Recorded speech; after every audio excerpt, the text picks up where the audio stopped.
우리 찬송가 204장 하나님께 같이 찬양 드리시겠습니다.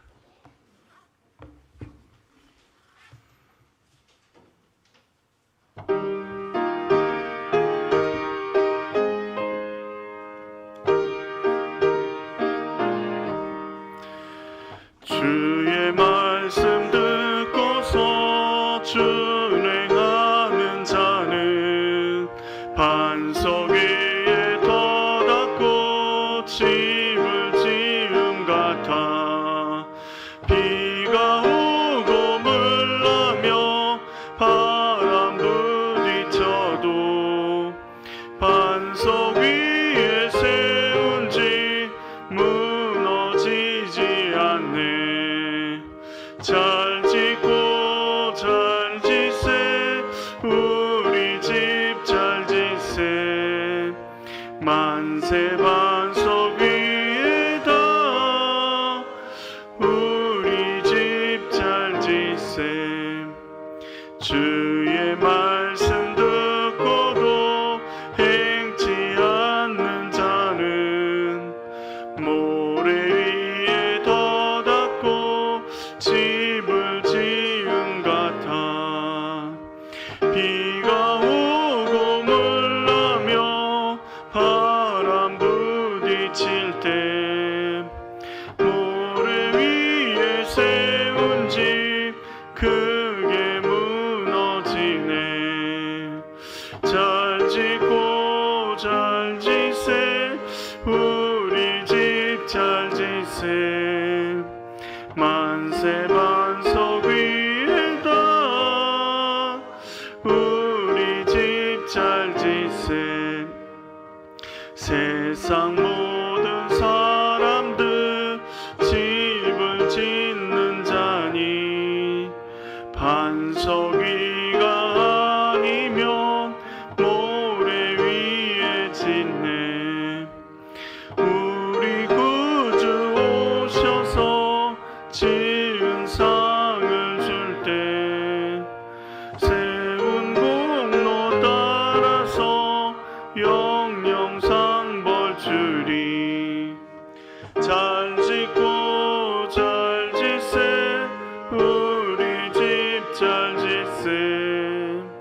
만세 반석 위에다 우리 집 잘 짓세. 지금 이 시간 우리 같이 기도하기로 합니다. 하나님, 오늘 주의 말씀 앞에 그리고 주님 앞에 찬양하고 예배하고 기도할 때 하나님의 놀라운 은혜를 더하여 주시고 우리 마음 가운데 있는 염려나 근심 그리고 우리의 기도의 제목 가운데 주님 세밀하게 응답하여 주시고 말씀하여 주시옵소서. 우리 지금 이 시간 같이 한 목소리로 기도하겠습니다. 하나님 아버지, 주님 그렇습니다. 우리가 아버지 주님 앞에 나왔습니다. 우리의 마음과 우리의 연약함을 주님 앞에 쏟아냅니다. 하나님 아버지, 우리의 마음 가운데 연약한 마음들, 아버지 두려운 마음들, 하나님 아버지 우리의 부족한 마음들을 다 주님 앞에 내려놓습니다. 하나님 아버지 긍휼히 여겨주시고 하나님의 놀라운 역사하심들이 드러날 수 있도록 주여 도와주시옵소서. 예수님만 바라보며 주님만 바라보며 예수님 앞에 아버지 온전히 나아갈 수 있는 귀한 시간 되게 도와주시옵소서. 아버지 세상에 있었던 아버지 염려나 근심이나 아버지 우리 마음을 흔들리게 하는 모든 것들을 주님 앞에 내려놓습니다. 하나님 아버지 역사해 주시고 하나님의 놀라운 은혜로 아버지 우리를 붙잡아 주시며 주님의 은혜 가운데 우리가 머물러 서 있을 수 있도록 주여 도와주시옵소서. 은혜가 풍성하신 하나님 아버지, 이 저녁에도 저희를 불러주심을 감사합니다. 주의 말씀 앞에 온전히 서게 하시고 예수 그리스도의 사랑 앞에 우리가 온전히 나아갈 수 있도록 하나님 붙잡아 주시옵소서. 하나님, 이 시간 여러 가지 고민과 걱정과 근심을 가지고 주님 앞에 나왔을지라도 그 모든 것들을 주님 앞에 내어드리고 온전히 주님만 찬양하며 주의 말씀 앞에 온전히 아멘으로 화답할 수 있는 우리의 마음 될 수 있도록 주님 붙잡아 주시옵소서. 지금 시간에도 주님께서 함께 하실 줄 믿습니다. 예수님의 이름으로 기도합니다. 아멘. 오늘 하나님께서 우리에게 주신 말씀은 마가복음 1장 1절에서 20절 말씀입니다. 마가복음 1장 1절에서 20절 말씀입니다.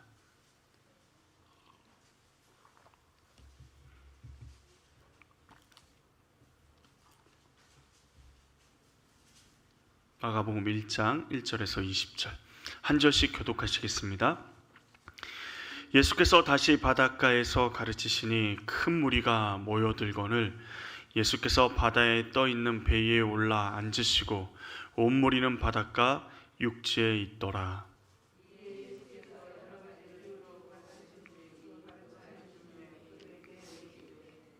들으라, 씨 뿌리는 자가 뿌리러 나가서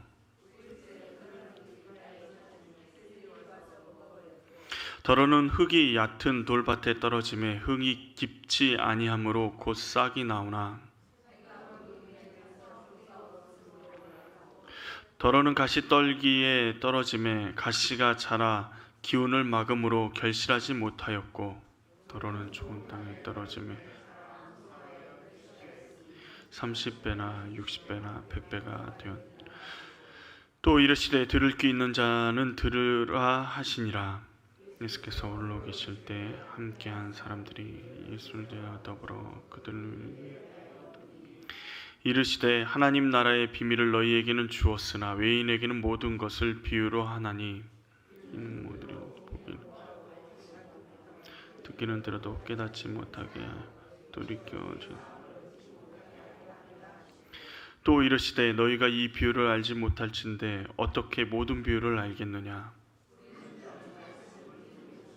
말씀이 길가에 뿌려졌다는 것은 이들을 가리킴이니 곧 말씀을 들었을 때 사단이 즉시 와서 그들에게 뿌려진 말씀을 빼앗는 것이요.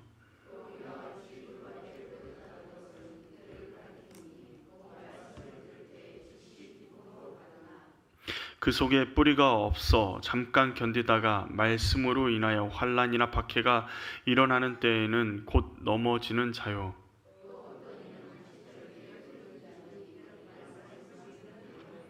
세상의 염려와 재물의 유혹과 기타 욕심이 들어와 말씀을 막아 결실하지 못하게 되는 자요. 좋은 땅에 뿌려졌다는 것은 곧 말씀을 듣고 받아 30배, 60배나 100배의 결실을 하는 자니라. 아멘. 우리 옆 사람 보고 인사하겠습니다. 주님의 이름으로 사랑합니다. 예수님의 비유를 들으면 어떠신가요? 예수님이 비유하시는 걸 보면 좀 어려운 비유도 있겠지만 대부분 예수님의 비유는 어렵지 않습니다. 들으면 그냥 이해가 쏙쏙 되는 비유이죠. 우리에게 좀 어려운 이유는 뭐냐면 그 당시에 우리가 살지 않았기 때문에, 특별히 이스라엘에 살지 않았기 때문에 비유가 조금 어려운 것이지 그 외에는 들으면 곧바로 이해할 수 있는. 오늘 특별히 씨 뿌리는 비유는 신앙생활을 조금만 해도, 성경을 조금만 읽어도 굉장히 자주 듣는 말씀입니다. 씨를 뿌렸는데 길가에, 돌짝밭에, 가시덩굴밭에, 옥토에 뿌려진 이 네 가지 밭에 뿌려진다라는 것인데, 새 밭에 씨는 열매를 맺지 못하고 옥토에 뿌려진 씨만 30배, 60배, 100배 열매를 맺는다라는 이야기입니다. 예수님께 제자들이 비유에 대해서 묻습니다. 그때 예수님께서 대답을 하시죠. 11절, 12절 말씀을 우리 같이 한번 읽어볼까요? 11절, 12절 말씀입니다. 이르시되 하나님 나라의 비밀을 너희에게 주었으나 외인에게는 모든 것을 비유로 하나니 이는 그들로 보기는 보아도 알지 못하며 듣기는 들어도 깨닫지 못하게 하여 돌이켜 죄사함을 얻지 못하게 하려 하심이라 하시고, 예수님께 제자들이 비유에 대해서 물었는데 예수님께서 11절, 12절 말씀을 하시는 겁니다. 조금 이상하죠. 제자들의 질문이 도대체 무엇이었을까? 오늘 말씀과 동일한 본문인 마태복음 13장에 보면 13장 10절에 제자들이 예수께 나와 이르되 어찌하여 그들에게 비유로 말씀하시나이까? 라고 질문을 합니다. 어찌하여 그들에게 비유로 말씀하시나이까? 예수님, 비유로 말씀하시는 이유가 무엇입니까? 라는 대답이 11절에서 12절 말씀입니다. 이 말씀이 무슨 말입니까? 예수님은 깨닫지 못하기 위해서 비유로 말씀하셨다라는 것입니다. 조금 이상하죠. 복음을 더 많은 사람에게 전해야 되는데 더 많은 사람이 예수님이 전한 복음을 듣고 믿게 해야 되는데 예수님이 비유로 말씀하시는 이유가 깨닫지 못하게 하기 위해서라고 말씀하시는 겁니다. 그런데 이 말씀이 우리가 가만히 보면 그 다음에 예수님의 해석해 놓으신 비유를 해석해 놓으신 말씀을 우리가 보면 이해가 되는 것이 비유의 첫 번째 목적은 깨닫지 못하게 하는 것에 있다라는 것입니다. 깨닫지 못하게 하는 것. 비유를 알아듣지 못하는 사람은 누굴까요? 비유를 알아듣지 못하는 사람은 어떤 사람이 비유를 알아듣지 못하는 것일까요? 오늘 비유에서 씨를 뿌릴 때 반응을 보이는 밭이 세 개가 있습니다. 뭐죠? 돌밭, 그리고 가시밭, 그리고 좋은 땅. 이렇게 세 가지의 밭이 있는데 돌밭은요, 조금 싹이 났다가 싹이 사라져 버립니다. 불에 뜨거워지니까 이게 다 말라버리는 현상이죠. 가시떨기 밭은 가시떨기 때문에 제대로 자라지 못해서 열매를 맺지 못하는 것을 얘기합니다. 분명히 반응을 두 밭도 보였고 복음에 그곳에 뿌려져서 뿌리까지 내렸는데 열매를 맺지 못하는 경우들입니다. 두 밭은 복음을 듣고 전도를 받고도 하나님의 말씀을 들으려고 하지 않는 사람들을 말하는 것이 아닙니다. 복음에 아무런 반응을 보이지 않는 밭은 이미 앞에 무슨 밭이 어디죠? 밭이 아니라 길가에 떨어진 씨앗으로 이야기가 마무리돼 버렸습니다. 복음에 씨앗을 뿌렸는데 마음이 강팍해서 그 씨앗이 심겨지지 않으니까 어떻게 해요? 사단이 와서 그 씨앗을 싹 걷어가 버리는 것을 이야기하면서 마무리됐죠.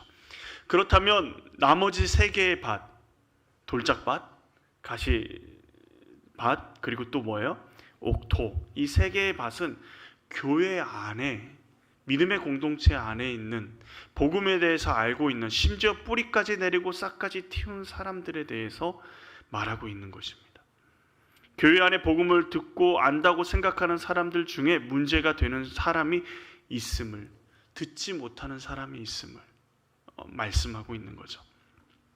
그 밭을 하나씩 살펴보면 먼저 돌밭과 같은 사람은 복음을 들을 때 기쁨이 있고 정말 무엇인가 변화되는 것처럼 굴지만 금방 타서 사라져 버리는 사람들을 얘기합니다. 성경에 어떤 사람들이 이런 사람들일까? 예수님을 따르던 군중을 한번 생각해 보십시오. 예수님의 말씀을 듣고 예수님의 병고침을 받을 때는 굉장한 진리를 발견한 것처럼 예수님을 따릅니다. 그리고 그들의 모습이 얼마나 굉장했냐면 예수님이 광야에 계시는데 광야에서 먹을 것이 없이 예수님이 계시니까 거기서 머뭅니다. 음식이 없어 굶주리기까지 예수님의 말씀을 듣기를 원하는 사람들이 군중들, 무리들이었습니다. 그리고 예수님의 예루살렘 성에 나귀를 타고 입성하실 때 호산나 호산나 다윗의 자손이여 이제 우리를 구원하소서 외친 사람들이 누구였죠? 군중들이었습니다. 정말 대단히 열정적인 사람들이죠. 그들이 굉장히 예수님의 말씀에 열광하고 예수님이 베푸시는 기적에 열광했습니다. 그런데 그들의 모습은 금방 변하죠. 어떻게 변합니까?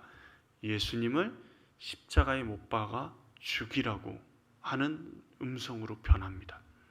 결국 십자가에 예수님을 못 박습니다. 그런데 이 무리들을, 돌짝밭을 가만히 살펴보면 우리의 모습과도 조금 닮아있지 않나요? 우리는 하루에도 수없이 많이 하나님을 찬양하는 자리에 있다가 어떻게 해요? 또 하나님을 원망하는 자리에도 있기도 하다가 또 하나님을 어떻게 해야 될지 모르는, 그래서 절망 가운데 있기도 하다가 다시 주일날 와서 하나님을 찬양하는 자리에 있다가 또 절망하는 자리에 있다가 말씀을 들을 때는 기쁨이 있고 그렇게 살아야지 하지만 삶이 그렇게 살지 못할 때가 굉장히 많습니다. 왜 그렇습니까? 말씀대로 사는 것이 너무도 힘들게 느껴지기 때문에 그렇습니다. 말씀대로 살면 세상에 맞지 않고 많은 어려움과 환난과 고난을 극복해야 합니다. 말씀이 심겨져서 뿌리는 내렸는데 돌들이 데펴지니까 어떻게 해요? 너무 뜨거워요. 너무 힘듭니다. 그래서 어떻게 합니까? 포기해버리는 거예요. 예를 들면 하나님이 정직하라고 말씀하셨는데 거기에 감동을 받고 정직하게 살아가려고 하는데 정직하게 이야기하는 것 자체가 굉장히 어려움으로 다가올 때가 있습니다. 문제는 우리가 하나님의 말씀대로 살려고 하면 할수록 많은 고통과 환난이 때로는 핍박이 따르기 때문에 포기해버리고 마는 경우들이 굉장히 많다라는 것이죠. 그런데 하나님 나라의 비밀이 그들에게는 어떻게 됐다고요? 감추어져 있다라는 것입니다. 그러니까 복음에 대해서 듣고 좋다 얘기하지만 진정한 하나님의 나라의 비밀을 하나님이 주시는 기쁨과 구원의 감격을 온전히 누리지는 못하는 것이죠. 잠깐의 기쁨, 잠깐의 즐거움은 누리지만 하나님의 나라의 비밀이 그들에게 감추어져 버리는 것입니다. 두 번째는 가시떨기에 떨어진 사람들입니다. 누구를 생각해 볼 수 있을까요? 성경에 이 사람은 예수님을 찾아온 부자 청년과 같은 사람입니다. 부자 청년은 어떻죠? 율법대로 살아갔던 사람이죠. 하나님 말씀대로 잘 살아갔습니다. 그는 때로는 세상으로부터 불이익도 감수하면서 하나님의 말씀대로 살아갔습니다. 예수님께서도 그를 인정했습니다. 예수님께서도 그가 율법대로 잘 살아갔다라는 것을 인정하시고 그가 얼마나 율법을 철저히 지켰는지를 인정했죠. 그런데 문제가 있습니다. 예수님께서 그가 가지고 있는 재물을 전부 다 팔아 가난한 사람들에게 나누어 주고 너는 나를 따르라 라고 부르셨습니다. 그 부자 청년이 예수님 앞에 오기 전까지요, 재물은 부자 청년이 하나님의 말씀을 지킬 수 있게 도와주는 훌륭한 도구였습니다. 그런데 예수님께서 최종적으로 부르실 때 그 결정적인 순간에 물질은 그 부자 청년이 실패하고 넘어지게 하는 결정적인 걸림돌이 되게 만들었습니다. 우리도 마찬가지인 것 같습니다. 세상에 하나님의 백성으로 살려고 몸부림쳐서 정말 말씀대로 살아갑니다. 때로는 불이익도 당하고 세상으로부터 손가락질도 당하고 고통 가운데 머물 때도 있습니다. 많은 사람들이 우리를 가르쳐서 너는 정말 예수님을 잘 믿는 사람이야 라고 이야기할지 모릅니다. 많은 주변의 사람들이 권사님, 집사님, 장로님 정말 뛰어난 신앙이 어떻게 그렇게 좋으실 수 있습니까? 라고 이야기를 들으실 수도 있습니다. 그런데 세상의 염려나 재물의 유혹으로 인해서 내가 소중히 여기는 것을 하나님 앞에서 내어놓아야 할 때가 이르면, 결단할 때가 이를 때 결국은 거기서 넘어지는 사람들입니다. 열매를 맺지 못하는 것이죠. 정말 잘 자라는 것처럼 비실비실하게 자라지만, 가시 덤불 때문에 비실비실하게 자라는 것처럼 보이지만 잘 자라지만 결국은 열매를 맺지 못하는 삶을 살게 되는 것이죠. 결국 그들에게도 하나님의 나라의 비밀이 허락되지 않는 것입니다. 이 비유의 첫 번째 목적이 뭐였죠? 비밀을 감추는 것입니다. 그것이 무엇을 의미합니까? 복음의 씨앗이 많이 뿌려졌지만 열매를 거두는 것은요, 적다라는 것을 의미합니다. 우리는 복음의 문이 굉장히 넓다고 생각하지만 예수님은 우리에게 이 넓은 문, 그냥 교회 나와서 예수님만 영접하면 된다라고 생각하고 복음을 믿지만, 예수님은 계속 성경 안에서, 말씀 안에서 좁은 문, 좁은 길로 가라고, 그 길은 좁고 험난하다라고 말씀하십니다. 결국 씨가 많이 뿌려졌지만 열매를 맺는 것은 적다라는 것을 말씀하고 계시는 것입니다. 비밀이 감추어졌다라는 것은 단순히 예수님의 말씀이 아닙니다. 구약의 성취의 말씀입니다. 12절 말씀은 이사야 6장 말씀을 인용해서 예수님께서 말씀하신 건데, 이는 그들이 보기는 보아도 알지 못하며 듣기는 들어도 깨닫지 못하여 돌이켜 죄사함을 얻지 못하게 하려 함이라 하시고, 하나님이 그들을 정말 보기는 보아도 알아보지 못하고 듣기는 들어도 깨닫지 못하게 해서 절망 가운데 좌절 가운데 하게 만드는 것이 하나님의 올바른 목적일까요? 그렇다면 오늘날 우리가 있을 수 있을까요? 그렇진 않겠죠. 그래, 첫 번째 비유의 목적은 그들이 깨닫지 못하게 하는 것.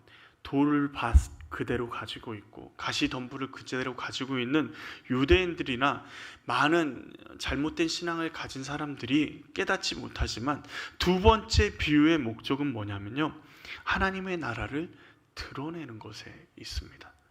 우리 13절 말씀을 같이 읽겠습니다. 13절입니다. 또 이르시되 너희가 이 비유를 알지 못할진대 어떻게 모든 비유를 알겠느냐. 누구에게 얘기하신 거죠? 제자들에게 얘기하신 겁니다.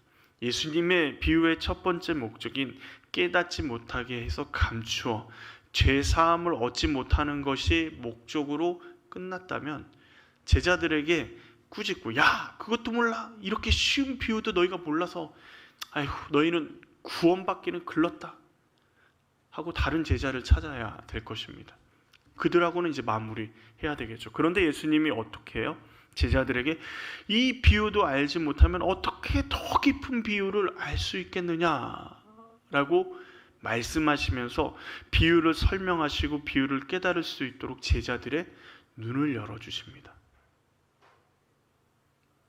제자들에게 깨닫게 하시는 것이죠. 오늘 비유를 우리가 볼 때 먼저 생각해야 되는 건, 주님께서 비유를 통해서 계속 얘기하시는 것, 그리고 제자들의 눈을 어떻게 열어주셨는지를 생각할 때 먼저 알아야 될 것은 11절 말씀에 하나님 나라의 비밀을 너희에게 주었으나 라고 말씀하시는 그 말씀입니다. 하나님의 비밀을 누가 안다고요? 제자들에게 하나님께서 주셨다라고 말씀하십니다. 비유를 알아듣는 것에 대해서 말씀하시죠. 우리가 안다는 말은 여러 가지 종류가 있습니다. 먼저는 어떻죠? 나는 상대방을 아는데 상대방이 저를 모르는 경우들이 있죠. 대표적인 예가, 저는 대통령을 아는데 대통령은 저를 알지 못하죠. 나는 상대방을 아는데 상대방은 우리를 모르는 경우들이 있습니다. 이때도 우리는 안다고 표현하고요. 두 번째는 상대방은 나를 아는데 나는 그 사람을 모를 때가 있습니다. 제가 서울에 있는 교회에서 사역을 할 때 조금 규모가 있는 교회에서 전도사를 했습니다.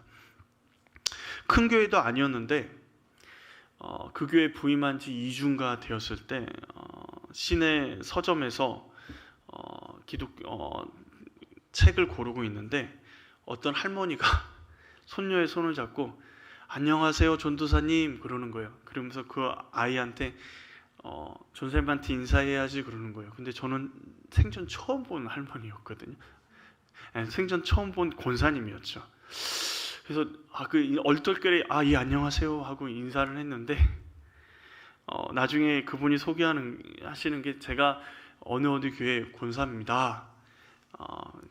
우리 교회에 오셔서 환영합니다. 뭐 그렇게 얘기하시는 거예요. 알고 보니까 제가 새로 부임했다고 인사를 할 때 제 얼굴을 기억해 두었다가 서점에서 만나니까 저를 알아보시고 인사를 하신 거예요. 그분은 저를 아는데 저는 그분을 알지 못하죠. 이렇게 아는 경우인데, 이 경우에도 여러 가지 경우들이 있어요. 서로 겉만 아고 이름만 아는 경우, 서로에 대해서 잘 알지 못하지만 그냥 지나가면서 얼굴만 아는 경우도 있습니다. 그런데 진정으로 아는 것은 어떤 것을 안다고 할 때 안다고 이야기할까요? 상대방에 대해서 잘 안다고 이야기하는 것. 성경에서 안다라는 이야기는 그 사람의 마음과 내 마음이 서로 통하는 것을 의미하는 거죠. 그 사람의 얼굴만 아는 게 아니고요. 그 사람의, 성경에서 이름을 안다라는 것은요, 그 사람과 내가 서로 마음과 마음이 통하는 것을 얘기해요. 모세가 하나님의 무엇을 물어봤죠? 기억하십니까? 하나님의 이름을 물어봤습니다. 하나님을 알아야지 이스라엘 백성에게 내가 하나님께로부터 보냄을 받았다라고 이야기할 수 있죠. 라고. 근데 그때 모세가 하나님을 이름을 물어본 이유는 하나님을 마음과 마음 그리고 하나님의 그 존재를 알기 위해서 물어본 것입니다. 하나님의 나라를 비밀을 안다라는 것은 놀라운 일인 것입니다. 하나님의 나라 개념으로도 생각할 수가 있는 것이죠. 그런데 하나님의 나라의 비밀을 아는 것을 누구에게 허락됐다라고 예수님이 말씀하세요? 제자들에게 허락됐다라고 말씀하십니다. 제자들이 누굽니까? 예수님을 따르는 사람들이고 예수님과 먹고 자고 같이 이야기하고 함께 고생하고 결국은 예수님의 마음을 알아 예수님의 뜻을 이어서 이 땅 가운데서 하나님의 나라를 하나님의 뜻을 펼쳐가는 사람들이 제자들입니다. 그들은 예수님을 드러내고 예수님의 말씀을 깊이 새기고 예수님의 말씀대로 살아가려고 하는 사람들이죠. 예수님이 우리를 아시고 우리가 예수님을 알 때 하나님의 나라의 비밀이 우리에게 허락된다라고 말씀하십니다. 이것이 무슨 밭이냐면 좋은 밭. 좋은 밭은 씨앗을 품고 그 씨앗을 싹을 내고 뿌리를 내리고 결국은 좋은 열매를 내는 좋은 밭이 좋은 밭입니다. 그렇다면 하나님의 나라의 비밀은 어떻게 알 수 있습니까? 예수님께서 하나님 나라의 비밀을 뿌리시는데 감추어 두었다라고 말씀하시기에는 비유를 가만히 보면 감추어 두신 게 아닌 것 같아요. 어떻게 하죠? 효율이 아닌 말씀의 순종함으로 하나님의 나라의 비밀을 알 수 있다라고 얘기합니다. 오늘 본문의 농사법이 좀 이상합니다. 세상에 이렇게 농사를 짓는 우리나라 사람은 없을 겁니다. 그죠? 씨앗의 몇 분의 1만 열매를 맺습니까? 4분의 1만 열매를 맺습니다. 나머지 4분의 3은 다 낭비입니다. 그렇죠? 길바닥에 뿌린 씨는 아예 싹도 못 틔워보고 전부 다 새의 먹이가 돼버리고 돌짝밭이나 가시덤불에 뿌려진 씨앗들은 어떻습니까? 열매를 결국 못 맺죠. 우리나라에서 이렇게 농사를 지으면 어떻게 될까요? 옛날 어른들 할머니들한테 등짝을 엄청 맞겠죠. 이렇게 씨앗을 그렇게 걸음은 모르겠습니다. 그렇게 줄 수는 있는데 씨앗은 그렇게 주는 게 아니죠. 낭비를 최소한으로 줄이고 구멍을 뚫어가지고 씨앗을 넣고 또 너무 많이 넣지 않죠. 씨앗도 적당한 개수의 씨앗을 넣고 덮고 물을 주고 이렇게 하는데 그런데 오늘 본문의 농사를 엉망진창으로 짓고 있습니다. 우리나라 농사법으로는 실패한 농사법이죠. 그런데 예수님 당시에 이스라엘의 농사법이 이러했습니다. 이스라엘 백성이 농사를 짓는 것을 보면서 예수님께서 하나님 나라를 그들의 농사법에 빗대어서 말씀하시는 것입니다. 하나님 나라의 농사법은요, 우리가 보기에 비효율적이고 낭비가 심하다고 생각되어지는 이스라엘 농사법과 같다라는 것입니다. 농사가 될 만한 곳, 씨가 싹이 트이고 열매를 맺을 만한 곳에 옥토에만 씨를 뿌려야 되는데 하나님의 나라의 농사는 농사가 될 수 없는 곳에도 뭐가 뿌려져요? 씨앗이 뿌려지는 겁니다. 모두 열매를 맺는 것이 아닌데도 불구하고 씨앗은 계속해서 뿌려집니다. 우리의 이성으로 이해가 되지 않죠. 이것은 많은 것을 우리에게 이야기해 주고 있습니다. 하나님의 농사법은 세상의 것과 다르다라는 것이죠. 많은 것을 낭비해 보이는 것처럼 보이는 이 농사법이 하나님의 방법이다라는 것입니다. 우리의 생각으로 이해가 되지 않고요. 우리가 가진 것이 더 효율적이라고 생각되어도 우리의 방법을 내려놓고 하나님의 방법을 따라야 함을 말씀에서 이야기합니다. 하나님의 방법은 세상 방법처럼 효율과 이득을 챙기지 않습니다. 거룩한 낭비? 우리가 시간을 낭비하는 것처럼 보이고 같이 모여서 같이 집에서 기도하고 집에서 예배 드리면 얼마나 시간이 효율적입니까? 그런데 교회에 나와서 같이 모여서 얼굴을 마주대고 같이 기도하고 같이 예배하고 같이 말씀 나누고 은혜를 나누고 서로 교제를 합니다. 낭비인 것처럼 보여요. 효율적이지 않는 것처럼 보여요. 근데 교회는 효율적으로 돌아가는 조직이 아닙니다. 교회는요, 하나님의 방법대로 살아가는 것이 교회입니다. 만약 효율과 이득을 챙겼다면요, 인간을 위해서 예수님이 이 땅에 오실 필요가 없습니다. 그렇지 않나요? 얼마나 비효율적입니까? 하나님께서 이 땅에 사람의 몸을 입고 오셔가지고 30년의 생애를 보내시다가 단 3년의 생애 동안 공생애를 보내시면서 십자가에 달려 죽으시는 것, 그리고 다시 부활하는 거 얼마나 비효율적입니까?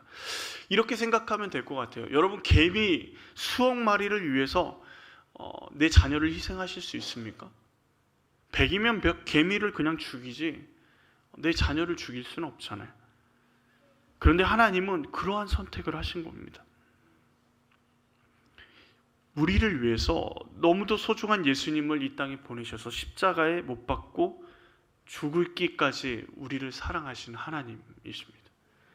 이미 비효율적인 것, 효율과 이득을 생각하면 말도 안 되는 이야기를 하나님은 하시고 계십니다. 이게 거룩한 낭비인 것이죠. 우리를 사랑해서. 예수님은 자신의 삶 가운데 말씀을 하십니다. 그리고 자신의 삶을 통해서도 보여주십니다. 근데 그 말씀하시고 보여주시는 사람들이 누구죠? 제자들입니다. 제자들이 예수님 살아계실 때 다 깨닫고 알았습니다. 하나같이 알아듣지 못하고 깨닫지 못하고 예수님 십자가 달려 돌아가실 때 그렇게 내가 십자가에 달려 죽을 것이라고 몇 번이나 이야기했는데, 그리고 3일 만에 부활할 것이라고 몇 번이나 말씀하셨는데 전부 다 도망쳐버리고, 예수님의 수제자라고 이야기하는 베드로는 예수님을 배반하고 3번이나 부인하는, 예수님이 승천하시고 나서 예수님을 따랐던 사람이 몇 명 남았죠? 그렇게 많은 사람들이 예수님을 따랐는데 예수님의 어머니 다 끌어모으니까 몇 명이에요? 120명. 이 다락방에, 마가의 다락방에 모였습니다. 어떻게 생각하면 세상적으로 완전히 망한 조직이죠. 그렇지 않나요? 5,000명을 먹이셨습니다. 광야에서. 그 몇 명 정도 따라다닌 거냐면 2만 명, 아니 훨씬 더 많은 숫자가 남녀 어린아이까지 다 포함하면 예수님을 쫓아다녔었습니다. 굉장히 많은 숫자가 예수님을 쫓아다녔는데 예수님이 승천하시고 나서 모여서 성령을 기다린 사람은 120명뿐이 없었습니다. 그러나 하나님의 역사는 거기서부터 시작된 것이죠. 비효율적이라고 생각했는데 예수님은 쏟아 부으시고 사랑을 있는 그대로 부어주십니다. 지금 우리를 사랑하시는 것 자체가 이미 말도 안 되는 일이잖아요. 나를 사랑하시는 것 자체가. 요즘 교회들을 보면요, 기업처럼 운영되는 교회들이 많이 있습니다.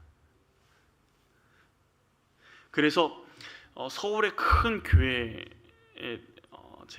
제 막내 동생이 예전에, 지금 목회자지만 기독교 음반 회사에서 일하는데, 큰 교회에 있는 일할 때, 아르바이트로 일할 때 큰 교회에 있는 기독교 서점에 음반을 납품하는 일을 했습니다. 그런데 거기서 만난 사람들끼리 이야기하는 게 뭐냐면 예를 들어서 사랑의 교회, 사랑의 교회다 그러면 여기는 사랑의 기업이야, 교회가 아니야, 이렇게 얘기할 정도로 모든 것이 체계적이면서 효율과 좋은 것들을 따져가면서 교회의 일들을 해가는 것들을 많이 보게 됩니다. 조금 비효율적이면 안 하고 이런 것들을 보게 되죠. 오직 성장만 하나님의 역사라고 생각하면요, 이미 끝내야 할 교회들이 이 땅에 엄청나게 많습니다. 성장만 하나님의 선교지라고 생각하면요, 이미 선교사들이 들어와야 되는 선교지가 얼마나 많은지 모릅니다. 수십 년 있어도 한 명 세례 주는 게 힘든 선교지도 있어요. 그냥 거기서 그냥 선교사님이 살아가는 겁니다. 그럼에도 불구하고 우리는 그것을 선교라고 이야기할 수 있는 이유가 뭡니까? 믿음의 사람이 그곳 가운데 있는 것, 하나님을 믿는 사람이 그 땅 가운데서 하나님을 찬양하는 것을 하나님은 기뻐하시기 때문에 단 한 명, 어쩌면 전혀 한 명도 그 선교사님이 계실 때 주님 앞에 돌아오지 않을지 모르지만 하나님의 역사는 그곳 가운데 흐르고 있다라는 것을 믿기에 우리는 그것을 선교지라고 이야기하는 것입니다. 하나님이 원하시는 것은 효율이 아니라 능력이 아니라 힘이 아닙니다. 하나님의 말씀에 순종하는 사람을 찾고, 그리고 하나님의 말씀 가운데 미련한 것 같지만 그 미련한 그 길을 따라가는 사람을 찾으시는 겁니다. 하나님의 나라는 세상과 다릅니다. 우리의 사고와 우리의 생각으로는 이해할 수 없습니다. 세상과 때로는 전혀 반대되는 생각과 삶을 요구하시는 것이 하나님 나라의 삶입니다. 그런 삶을 살아갈 때 30배, 60배, 100배의 열매를 맺는다라고 말씀하시는 거죠. 우리와 함께 하시는 하나님의 통치를 또한 볼 수가 있어야 돼요. 마태복음 12장 28절에 그러나 내가 하나님의 성령에 힘입어 귀신을 쫓아내는 것이면 하나님의 나라가 이미 너희에게 임하였느니라. 예수님이 하나님의 성령을 힘입어 귀신을 쫓아내는 사역이 성령을 힘입어 쫓아낸다면 이미 하나님의 나라는 이 땅 가운데 임하였다라고 말씀하세요. 하나님의 나라는 우리가 예수 그리스도를 구주로 영접하는 그 순간에 이미 우리 가운데 임한 것입니다.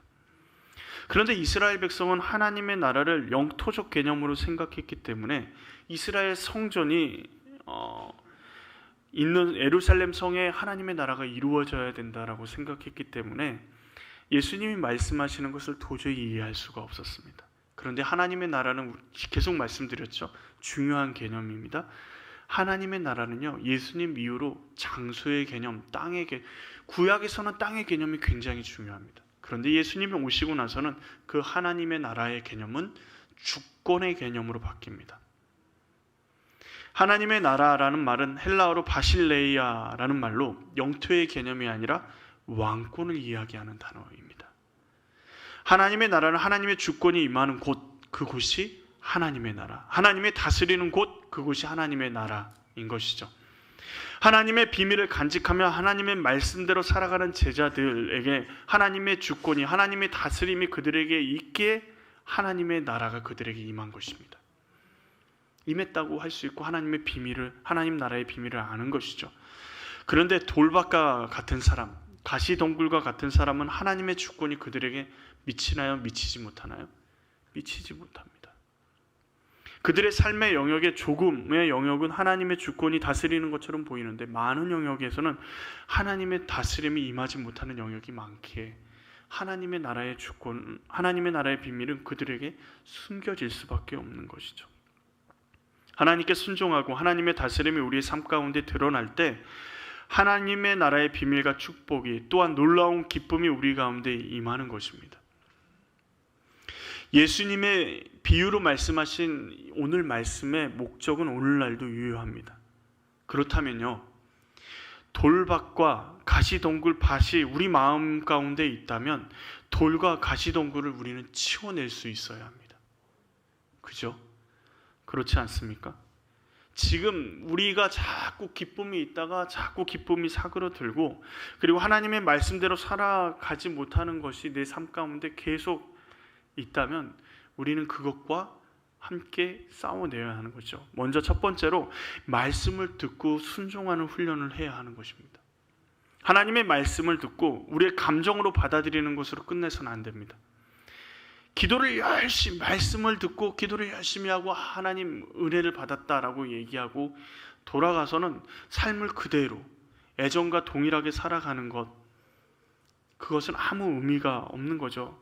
성경을 많이 읽고 설교를 아무리 많이 들어도 그 말씀이 나와 내 삶과 상관이 없다면 우리는 하나님의 말씀을 제대로 알고 있는 사람이 아닙니다. 머리에 아무리 담고 있어도요, 시험을 볼 때 시험지에 쓰지 못하면 그것은 알고 있는 것이 아닙니다. 시험 보고 나서 그때 그거였지 그랬습니다. 제 어렸을 때 그랬던 것 같아요. 막 벼락치기 해가지고 머릿속에 잔뜩 들고 딱 들어갔는데 시험지만 딱 보면 머리가 허해지는 겁니다. 얘기를 했어요. 교회 선생님한테. 열심히 공부해가지고 시험지만 딱 보면 머리가 허해져가지고 아무것도 못 쓰겠더라. 그랬더니 교회 선생님이 뭐라 그러는지 아세요? 네가 공부를 덜 해서 그래. 공부를 정확히 잘하면 머리가 처음 허해지더라도 조금만 생각하면 다 머릿속에서 줄줄줄 나와. 그래서 대학교 가가지고요 공부를 더 했습니다. 조금 더 했어요. 그것보다 더 알고 있어도 계속 반복해서 했더니 되더라고요. 그래서 그랬구나 라는 생각이 들더라고요. 몇 번을 반복하고 다시 하고 다시 반복하고 다시 하고 해서 딱 봤는데 머릿속에 하나도 떠오르지 않는데 시험지를 보고 한 3분 5분 한 긴장이 풀리니까 머릿속에 다 토시 하나 안 틀리고 다 생각이 나더라고요. 외웠던 것들이. 하나님 말씀도 마찬가지. 말씀이요 우리 머릿속에 다 있는 것 같은데요, 그 말씀이 우리의 삶 가운데, 우리의 삶을 살아갈 때 우리의 삶의 현장 가운데 내려오지 않으면요 말씀을 제대로 공부하지 않은 겁니다. 제대로 듣는 것이 아닙니다. 말씀을 아무리 많이 알고 있어도 그 말씀이 나와 상관이 없다면 말씀과 상관없는 사람이 되는 것입니다. 그러기에 어떻게 해요? 말씀대로 살려고 몸부림치셔야 돼요. 말씀대로 살려고 몸부림치셔야 돼요. 근데 말씀대로 살려고 몸부림쳐야 된다 그러니까 이런 겁니다. 나는 이제 더 이상 하나님이 정직하게 살라고 하셨으니까 거짓말하지 않겠다. 그럼 어디서 무너지죠? 거짓말하는 그 순간에 무너져 버려요. 말씀대로 살겠다. 말씀이 내 삶에 영향력을 미치는 삶. 사단이 원하는 방법이 그런 거예요. 조금 내가 완벽하게 살려고 하니까 완벽한 것에서 무너지면 다 무너져 버리는 거예요. 근데 완벽한 것이 아니라 내가 100가지 거짓말을 한다. 일주일에 100번을 거짓말을 한다. 그럼 몇 번만 거짓말 하겠다고요? 50번만 거짓말 하겠다. 내가 욕을 입에 달고 살아요. 막 애들한테도, 청소년 애들한테도 얘기했는데 막 욕을 막, 요즘 애들은 엄청 욕을 많이 하잖아요. 김연경 선수가 무슨 언니죠? 식빵 언니죠. 이 식빵이라는 언어가 뭔 줄 아시죠? 근데 그 언어가 요즘 애들도 입에 달고 사는 애들도 많더라고요. 요즘 초등학교, 동명초등학교 애들 이렇게 지나가는 거 보면 자기들끼리 얘기하는 거 보면 과간이 아닙니다. 욕으로 시작해서 욕으로 끝나요. 특별히 남자애들은. 그런데 그렇게 욕으로 시작해서 욕으로 끝나던 아이가 내가 이제 예수님 말씀대로 살기 위해서 이제 다시는 욕을 하지 않겠다. 그럼 욕을 안 할까요? 자기도 모르게 욕이 나오면 어떻게 해요? 무너져 버리는 거죠. 그게 아니고요. 내가 예수님 말씀대로 살겠다 하면 완벽한 것이 아니라 말씀이 내 삶에 영향력을 미쳐야 되잖아요. 그러면 100% 욕을 했던 삶이면 이제 70%만 욕을 하겠다. 30%는 욕을 하지 않겠다. 아니면 내가 잘하는 욕 중에 이 욕은 내 입에 담지 않겠다. 거기서부터 시작하는 거예요. 때로는 실패할 수도 있습니다. 그러나 다시 시도하고 다시 시도해야 됩니다. 밭에서 돌 주워 보셨죠? 안 주워 보셨나요? 돌 줍고 돌아서면 돌이 또 있는 것 같아요. 돌아서면 돌이 또 있는 것 같아요. 계속 돌을 언제 다 주워 하는데 그렇게 돌을 주워야지만 돌밭이 옥토가 되는 겁니다. 잡초를 뽑아도 계속 잡초가 나는 것 같아요. 그래도 잡초를 그렇게 뽑아야지 좋은 밭이 될 수 있는 겁니다. 마찬가지로 주의 말씀을 내가 듣고 실패하는 것 같고 내 삶에 변화되지 않는 것처럼 보이지만 내 삶 가운데 조그만 영역이라도 하나님의 말씀대로 살려고 몸부림칠 때 하나님의 놀라운 역사가 우리의 삶 가운데 흘러가게 되고 이루어지게 되는 것입니다. 우리의 가시덩굴을 치워내는 방법은 첫 번째는 그 방법이죠. 두 번째는요, 세상의 것이 아닌 하나님 것에 마음을 두어야 합니다. 아무리 말씀대로 살아도 하나님보다 내 삶에 더 높은 것이 있으면 절대로 열매 맺을 수 없습니다. 하나님보다 더 내 마음 가운데 두고 있는 마음 무엇인가가 있다면 열매를 맺을 수가 없어요. 온전히 하나님 앞에 올인해야지만 열매를 맺을 수 있는 겁니다. 우리 삶 가운데 우선순위가 하나님 앞에 철저히 내려지는 훈련을 해야 합니다. 그 훈련이 뭐죠? 대표적인 경우가 하나님이 그래서 그 훈련을 교회 안에 다 마련해 놓으셨어요. 대표적인 경우 헌금입니다. 어떤 목사님이 얘기하더라고요. 지갑이 회개하지 않으면 회개하지 않은 것이다. 무슨 말이냐면 하나님 앞에 물질을 내려놓지 않으면요 회개하지 않는 것이다 라고, 회개하지 않는 것과 마찬가지다 라고 얘기를 합니다. 헌금을 많이 하는 사람이 믿음이 좋다, 틀린 말입니다. 헌금을 아무리 많이 해도 믿음이 좋지 않을 수 있습니다. 그런데요, 믿음이 좋은 사람은 헌금을 많이 한다라는 말은 맞는 말입니다. 믿음이 좋은 사람이 헌금을 한다라는 말은 복을 받기 위해서 헌금을 하는 것이 아닙니다. 헌금의 목적이 뭔지 아십니까? 그 헌금이 교회에 뭐 좋게 쓰여지고 나쁘게 쓰여지고 뭐 이런 걸 생각하면서 어떤 사람은 그러더라고요. 저는 기가 막혀서 말이 안 나는데 목회자들 월급 주려고 헌금을 한다 막 이렇게 얘기하는, 전혀 교회에 대해서 알지 못하는 초신자들이 그렇게 얘기하시는 분들도 계신데, 헌금은 그런 것들이 어떻게 쓰여지느냐 이것이 먼저가 아니고, 그 쓰여지는 것은 교회 공동체 안에서 당회라는 공동체를 통해서 재직회라는 공동체를 통해서 같이 의논해서 쓰여지는 거지만, 그것이 하나님 안에서 쓰여지는 거지만, 그것보다 더 중요한 것은요, 우리가 헌금하는 이유는 하나님이 나의 전부이십니다 라는 고백이에요. 하나님, 이 헌금 속의 고백은요, 하나님이 나의 전부이십니다. 이 돈보다, 내가 가진 전부보다 하나님이 더 소중하십니다 라는 고백이에요. 예수님이 왜 과부의 두렙돈을 큰 것이라고 말씀하셨습니까? 그녀의 마음을 보았기 때문이에요. 적은 거지만 그녀가 가진 전부, 하나님이 내가 가진 것 그 무엇보다도 더 소중하신 분입니다 라는 것이죠. 그래서 11조나 이런 헌금의 훈련들은 굉장히 중요해요. 우리의 마음을 하나님 앞에 드리는 훈련입니다. 그냥 11조를 해야지 복을 받지 하고 10의 1조를 이렇게 정확하게 계산기까지 두들겨가지고 매 논까지 해가지고 이렇게 하시는 분도 계신데, 그것도 훈련이라고 생각하지만 그것보다 더 좋은 것은, 그것보다 더한 것은 하나님 앞에 내 마음을 드리는 훈련을 해야 돼요. 그 헌금에 내 마음을 담아야 됩니다. 담는 것이 중요해요. 그런데 이렇게 헌금하면 어떨까요? 예전에 우리 어른들은 어떻게 했죠? 구겨진 돈을 다리미로 다 다렸잖아요. 마음을 담는 훈련이라고 생각합니다. 형식이지만 별로 중요하지 않는 것처럼 생각하지만 어쩌면 그렇게 하시면서 기도하시는 거예요. 주님 앞에 드리는 것의 훈련에 대해서. 모든 분이 다 그러진 않았겠지만 그런 훈련들이 우리 가운데 필요한 겁니다. 헌금뿐만 아니라 기도의 훈련도 마찬가지예요. 우리가 시간을 정해놓고 기도해야 되는 이유가 뭘까요? 시간은 나에게 너무도 중요한 시간이지만, 이 시간, 나에게 중요한 시간이 하나님 앞에 드림으로 인해서, 그리고 하나님께 기도하는 그 시간, 예배하는 그 시간을 드림으로 인해서 나의 모든 시간이 다 하나님의 것입니다 라는 고백이 함께 동반되어야 하는 것입니다. 날마다 성경을 읽고 묵상하는, 특히 시간을 정해놓고 하는 이유가 뭡니까? 누구의 말보다 나는 하나님의 말씀에 더 귀를 기울이겠습니다 라는 믿음의 고백인 것입니다.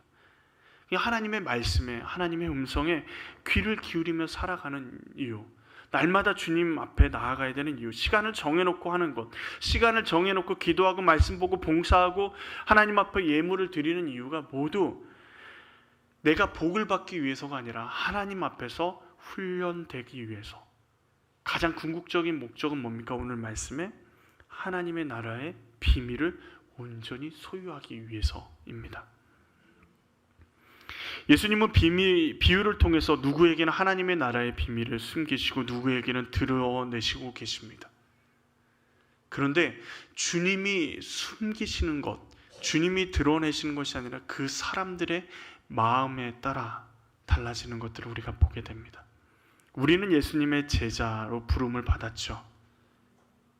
하나님의 나라의 제자로 부름을 받았습니다.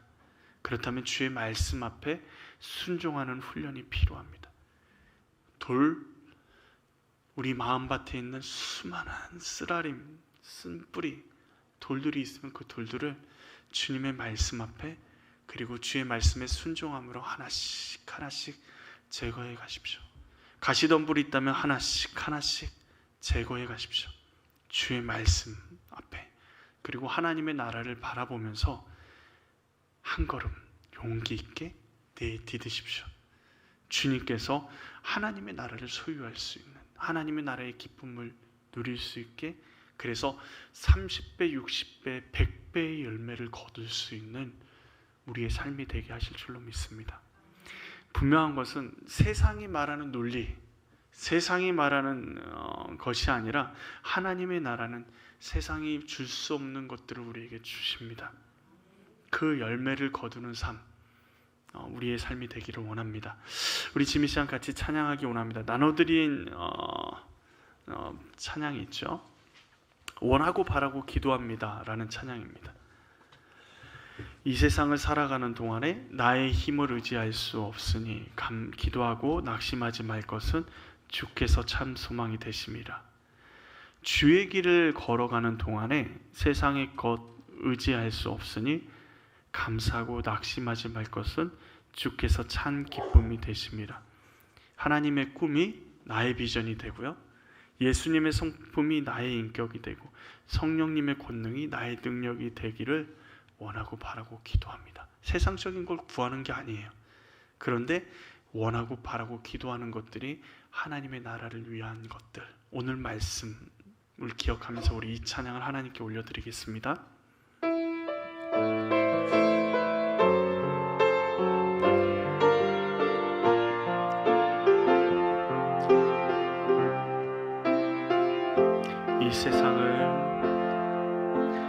이 세상을 살아가는 동안에 나의 힘을 의지할 수 없으니 기도하고 낙심하지 말 것은 주께서 참 소망이 되심이. 주의 길을 걸어가는 동안에 세상의 것 의지할 수 없으니 감사하고 낙심하지 말 것은 주께서 참 기쁨이 되심이라.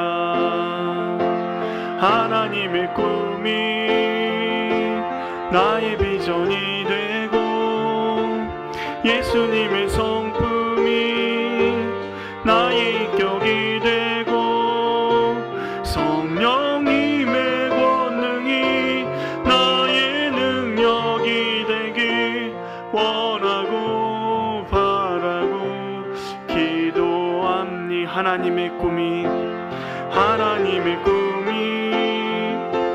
나의 비전이 되고 예수님의 성품이 나의 인격이 되고 성령님의 권능이 나의 능력이 되길 원하고 바라고 기도합니다.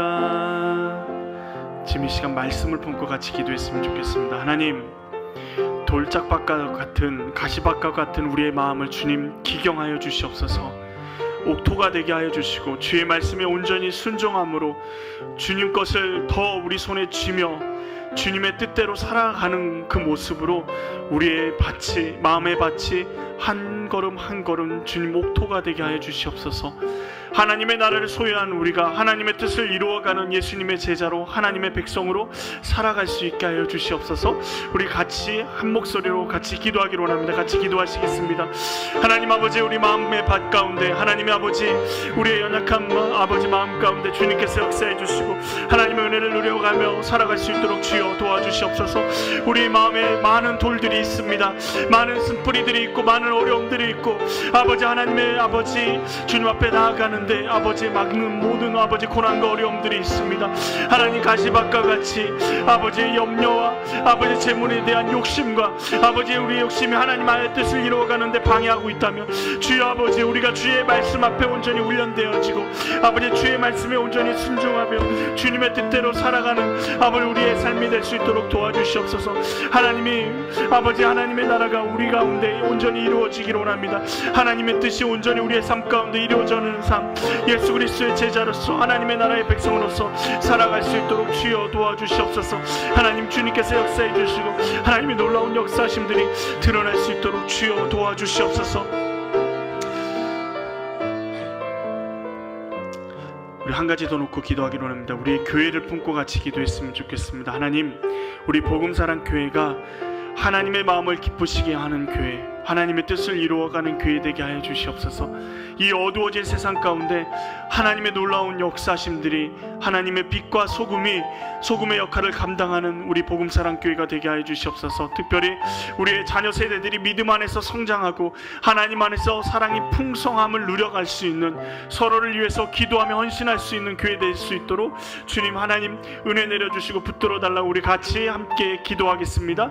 하나님 아버지, 그렇습니다. 복음사랑교회 아버지 주님께서 순천 땅 가운데 세우셨사오니 하나님 아버지 우리 교회가 아버지 하나님의 마음을 기쁘시게 해드리는 교회 되게 하여 주시고 하나님의 뜻을 이루어가는 교회 되게 하여 주시옵소서. 하나님 아버지 주님의 놀라운 역사심들이 우리의 삶 가운데 드러나게 하시고 하나님의 놀라운 은혜가 아버지 드러날 수 있도록 하나님 붙잡아 주시옵소서. 예수 그리스도의 사랑 가운데 아버지 주님의 사랑 가운데 우리가 온전히 나아갈 수 있게 하시고 하나님의 자녀들이 믿음 안에 성장하는 교회, 하나님의 사랑과 하나님의 은혜가 언제나 흘러넘치며 풍성한 교회가 될 수 있도록 주여 도와주시옵소서. 서로를 위해서 헌신하며 아버지 서로를 위해서 기도할 수 있는 교회가 되게 하여 주시옵소서. 하나님 아버지 붙잡아 주시고 하나님의 놀라운 은혜를 아버지 더한 입혀 주시옵소서. 주님의 놀라운 역사심들이 아버지 주님 앞에 온전히 드러날 수 있도록 주님 붙잡아 주시고 우리 복음사랑교회를 통하여서 하나님의 놀라운 역사심들이 이 땅 가운데 드러날 수 있게 하시고 하나님의 뜻만이 온전히 이루어질 수 있는 믿음의 교회 될 수 있도록 주여 도와주시옵소서. 은혜가 풍성하신 하나님 아버지, 이 저녁에도 저희를 불러주심을 감사합니다. 예수 그리스도의 사랑 앞에 우리가 나아갑니다. 주님 우리를 붙잡아 주시고 이 세상 가운데 살아갈 때 하나님의 은혜를 더욱더 붙잡고 나아갈 수 있게 하여 주시옵소서. 우리 마음 가운데 돌밭과 아버지 가시밭과 같은 마음이 있다면 아버지 주의 말씀에 온전히 순종함으로 주님의 나라를 더욱더 바라보며 한 걸음 한 걸음 순종하며 나아감으로 아버지 우리의 마음 밭에 있는 우리 돌들과 가시를 치워내며 옥토로 변화되는, 그래서 30배 60배 100배 열매를 맺어갈 수 있는 우리의 삶 될 수 있도록 주여 도와주시옵소서. 성령님 우리를 강권적으로 붙잡아 주시고 주님의 능력의 팔로 안아주셔서 하나님의 놀라운 역사심들이 드러날 수 있도록 하나님 붙잡아 주시옵소서. 하나님의 놀라운 은혜가 우리 복음사랑교회를 통하여서 하나님 이 땅 가운데 펼쳐져 가기를 원합니다. 하나님 우리 한 사람 한 사람이 주의 뜻을 이루어가고 또한 우리가 모여서 한 마음 한 뜻이 되어서 하나님의 뜻과 하나님의 아버지 놀라운 계획들을 이루어갈 수 있도록 하나님 붙잡아 주시고 사람의 생각과 사람의 방법은 감추어 주시고 오저히 미련한 것처럼 보일지라도 하나님의 말씀대로 묵묵히 그 말씀을 따라 살아갈 수 있는 우리 모두가 될 수 있게 하시고 우리 복음사랑교회가 될 수 있도록 주님 붙잡아 주시옵소서. 주님께서 우리 가운데 함께 하실 줄 믿습니다. 예수님의 이름으로 기도합니다. 아멘. 하늘에 계신 우리 아버지의 이름을 거룩하게 하시며 아버지의 나라가 오게 하시며 아버지의 뜻이 하늘에서와 같이 땅에서도 이루어지게 하소서. 오늘 우리에게 일용할 양식을 주시고 우리가 우리에게 잘못한 사람을 용서하여 준 것 같이 우리 죄를 용서하여 주시고 우리를 시험에 빠지지 않게 하시고 악에서 구하소서. 나라와 권능과 영광이 영원히 아버지의 것입니다. 아멘.